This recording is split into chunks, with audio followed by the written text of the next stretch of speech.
T'es né où et quand? Je suis né à Bondy le 02/12/1994, dans le 93.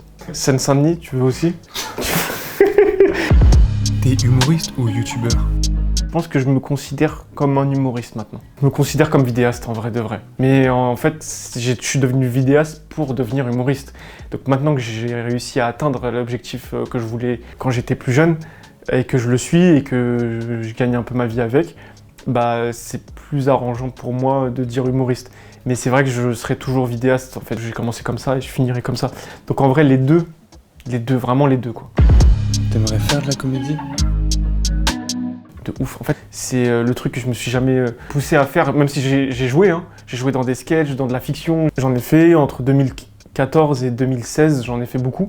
Après 2016, ça s'est plus orienté sketch et internet et tout. La peur de plonger dedans à 100%, de m'autoriser en fait. Syndrome de l'imposteur un peu, tu vois. Que moi, non, je suis pas comédien en fait, tu vois. J'aspire à pouvoir pratiquer plus tard. Qui t'influence? J'ai bien envie de dire Tahar Rahim. C'est l'influence, je sais, je vais pas regretter d'avoir donné cette influence. Moi, un prophète, ça a bousillé mon cerveau. On m'a dit que t'avais pris 6 ans. Putain, ça va être long, 6 ans. T'as déjà eu des problèmes dans la cour, tu crois que tu vas tenir longtemps sans protection? Dingue. Et Tahar Rahim, la carrière, ouf quoi. Maintenant, t'as les Omar Sy et compagnie. Je veux citer des Français. Maintenant, bien sûr, il y a des acteurs américains et des comédiens. J'arrive moins à m'identifier et je pense que l'identification est importante. Parle-nous de tes débuts sur YouTube. En 2009, j'ai posté mes vidéos sur Dailymotion et en fait après YouTube a commencé à arriver et il y a la monétisation qui a ramené tous les créateurs de contenu de Dailymotion sur YouTube. Et après j'ai fait partie de cette première génération de youtubeurs. Mais si j'ai commencé à me filmer, c'est parce que j'ai baigné dans le stand-up depuis que je suis gosse avec tous les humoristes connus de cette époque, comme le Jamel Comedy Club, etc. quoi. Et ta période urbex? En 2015, j'avais déjà 200 000 abonnés, ça faisait 5 ans que je faisais des vidéos et j'étais orienté humour. Hein. Et en fait, je cherchais un truc nouveau à proposer sur internet et je tombais sur des gens qui explorent des lieux abandonnés. Il y avait personne qui le faisait de manière YouTube, quoi. Genre en mode, tu sais, je me filme, je explore, je découvre. J'ai commencé à devenir moi-même quelqu'un qui pratique l'urbex avant de commencer à diffuser du contenu. Donc, ma première vidéo, ça a été dans une station de métro abandonnée. On se souviendrait toujours, elle a marché d'un coup. Et ensuite, catacombe interdite, hôpital abandonné, aérodrome abandonné, après des toits parisiens, ensuite aux États-Unis, ensuite au Japon. Et vraiment, on m'a vraiment connoté urbex pendant longtemps et on continue. Hein. Toute une génération de gens qui ont entre 23 et 25 ans qui m'en parlent encore aujourd'hui. Après moi, il y a eu toute une génération de gens qui ont fait de l'urbex, toute une économie maintenant l'urbex, c'est dingue. Je me suis mis des gens à dos parce que j'ai montré beaucoup d'entrées et de sorties, j'en suis encore désolé. J'étais pas très responsable sur ça quoi. En 2017, je rejoins un collectif et là j'ai un peu arrêté l'urbex. Un collectif avec d'autres youtubeurs comme Seb, La Frite, Sébastien Free, Sofiane Boudouni, avec ces deux mecs avec qui je faisais beaucoup de contenu humoristique. Eux ils faisaient pas d'urbex. Donc du coup en fait, moi j'étais le gars parmi eux qui faisait de l'urbex en plus et tout ça. Et du coup j'ai un peu délaissé ça pour me réorienter dans un truc très comique, très jeu. Et après, grosse dépression en 2018.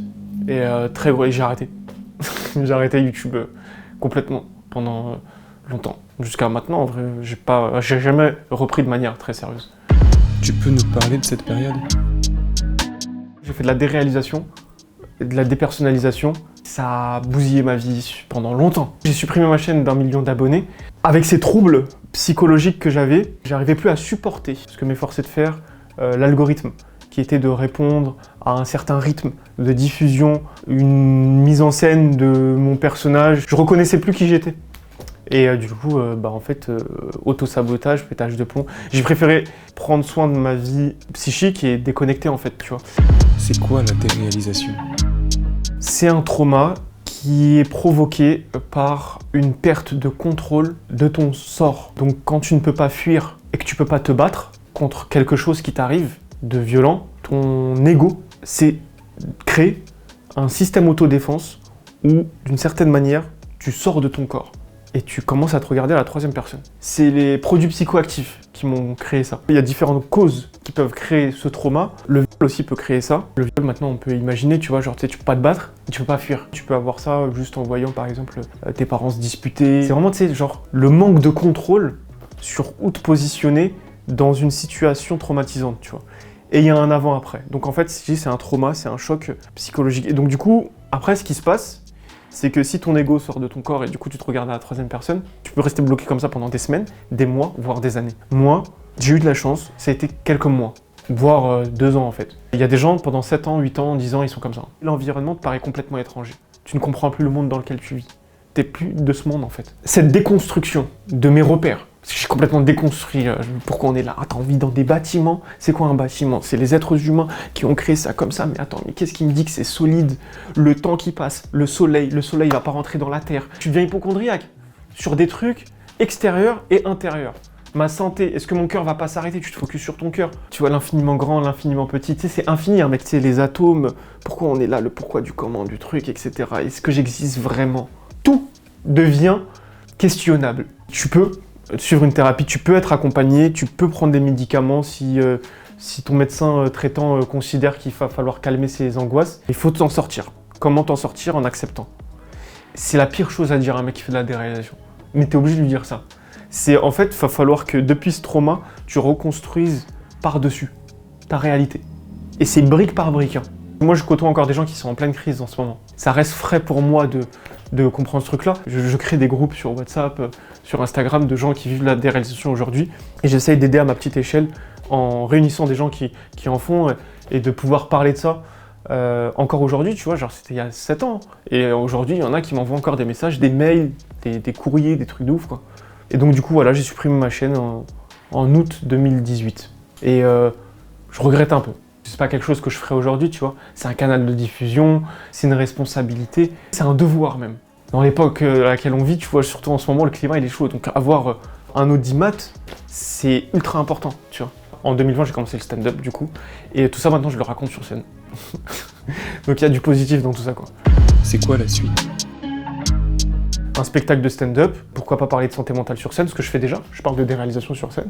La vidéo, la comédie, le cinéma. Là, je compte bien reprendre les vidéos sur internet, continuer à parler de santé mentale, tu vois. Parce qu'en fait, je considère avoir du coup assimilé beaucoup d'expériences avec ce que j'ai vécu. Continuer à apprendre autour de la santé mentale, la psychologie de l'être humain, etc. Et pouvoir éventuellement vulgariser ça et en parler sur internet. Pourquoi pas reprendre certaines études pour pouvoir comprendre davantage autour de la santé mentale. C'est la première fois que je le dis là.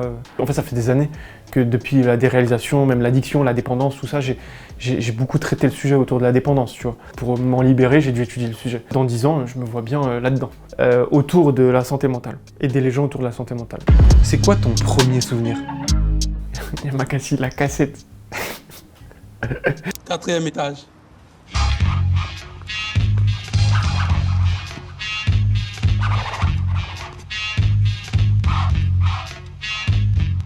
Yamakasi, mec, le seigneur des temps modernes.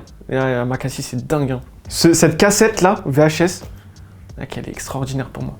Quel genre d'enfant, d'ado étais-tu? Très extraverti, très bavard, mais très sensible. Gentil, bien éduqué, tu sais, genre je veux pas heurter et tout, mais très bavard. Si tu étais un lieu? Je pense que comme plein de gens de ma génération, je pense à être derrière l'ordinateur. Hein. Tout a commencé là. Hein. Derrière l'ordi, c'était dans le salon, tu vois. Internet, c'était une dinguerie. Hein. Tu sais, quand on a appris qu'on pouvait poster des vidéos sur Dailymotion, tu te dis d'un coup, tu peux faire de la télé. Tu vois ou pas? C'était un truc de fou. Hein. Si tu étais une saison? Le printemps. C'est halal, le printemps. C'est trop bien. Renaissance. Phénix. Si tu étais un plat? Moi, je suis très nul en cuisine. Pas de pesto rouge. Ou salade, tout type de salade, mais... toutes les salades, moi je kiffe la salade, frère. Quand c'est frais, ça fait plaisir. Quand t'as faim et c'est frais, tu sais, ça passe tout seul. Pas la viande, pas beaucoup de viande. Tu sais, la viande, ça peut me... Pas trop de viande, en fait. J'aimerais bien un jour un monde où j'arrête la viande, en fait. Je rejoins un team végétarien maintenant. Non, mais ça va être dur, mais vraiment, sans viande, quoi. J'arrête la viande. Mais ouais, gros, j'arrête la viande. C'est quoi ça? J'arrête la viande, frère. Mais je peux continuer à manger des œufs. Et je vais faire tout comme toi. Je vais arrêter la viande, la chair, et je vais continuer les œufs et le fromage, mais que des producteurs locaux. Mais mec, tu viens de changer ma vie. Non mais c'est vraiment... Si tu étais une musique? Il y a un son qui m'a fait beaucoup de bien. C'est Grimpe de Joe Star dans Yamakasi. Saisis-toi à chaque sensation, cherche, lâche pas, analyse, fais front. Si tu étais un film. Un prophète de Tahrim. Pourquoi? Dedans, il y a...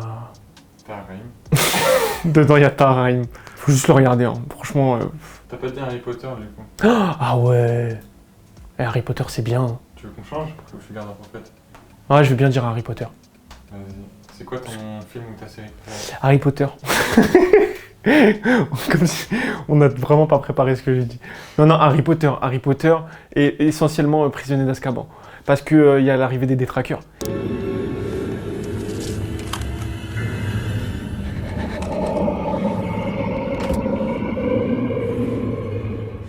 Et les détraqueurs, j'ai compris ce que ça signifiait très récemment là. Comment tu fais pour te battre contre un détraqueur? T'invoques le Patronus. Et le Patronus, c'est quoi? C'est penser à l'un de tes meilleurs souvenirs. C'est très philosophique, Harry Potter. Hermione Granger, dedans, j'étais amoureux d'elle, mec. Emma Watson, c'était extraordinaire comment j'étais amoureux de cette fille. Et je m'identifiais de ouf à Daniel Radcliffe. J'avais des lunettes Harry Potter et tout. Mais je pense qu'il c'est un musulman. Je rigole. Si tu étais un personnage de fiction. Rogue dans Harry Potter, c'est un bon gars, Rogue, en fait. Si tu étais un personnage historique. Malcolm X, c'est l'universalité de son discours qui m'a intéressé. C'est dingue, hein, mais vraiment, pendant longtemps, il croyait que c'était le mal venait d'un certain type de personnes, donc les blancs. Et en fait, il a très vite compris que non, en fait. Et c'est ce non, qu'il n'y a pas de couleur et rien, qui m'a le plus charmé. Et d'ailleurs, c'est là où ils ont commencé à vouloir le tuer. C'est quand il a commencé à avoir un discours trop universel. Et Malcolm X, ouais, extraordinaire ce gars. Si tu étais une période historique. Tu vois, genre en Angleterre, Peaky Blinders, tu sais la période de Peaky Blinders? Ça, parce que, mais juste pour la série, quoi.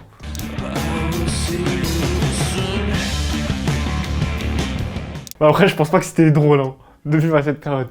Mais c'était dingue, quoi, d'être un mec comme ça à cette époque. Bah après, l'époque, elle devait pas être ouf. Pas à cette époque, quoi, du coup... Ouais, non, mais aujourd'hui, frérot, je suis très bien dans le monde moderne. Je sais pas, qu'est-ce que je ferais avant? Je pense que je devrais pas cher de ma peau, hein. Franchement, Boto... Non. Franchement, on vit une très belle époque. Franchement, j'ai une caméra, mec. Qu'est-ce que tu veux de mieux? Si tu étais une boisson. L'eau gazeuse, Perrier. Je fais pas de promotion de San Pellegrino aussi. Badois, j'aime pas, c'est trop fin. Perrier, ils ont sorti un Perrier bleu, petite bulle. C'est nul. C'est juste la bouteille qui est stylée. En vrai, un bon San Pellegrino bien frais, mais Perrier... En fait, les deux se valent pour moi. Mais l'eau gazeuse bien fraîche, mec. Le lendemain d'une gueule de bois. Je bois plus d'alcool. Si tu étais un mot. Enthousiaste, mon gars. L'enthousiasme. Si tu avais un super pouvoir. Oh, la téléportation. Diablo dans X-Men. Waouh.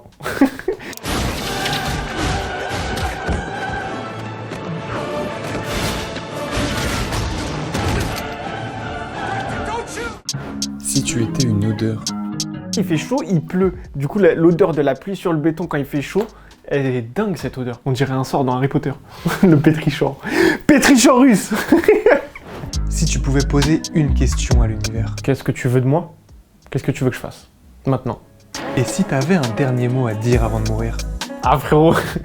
L'attestation de foi en islam, c'est il n'y a pas d'autre Dieu que Allah. Et j'atteste que le prophète Mohammed est son messager. Si je peux dire ça avant de mourir, c'est parfait.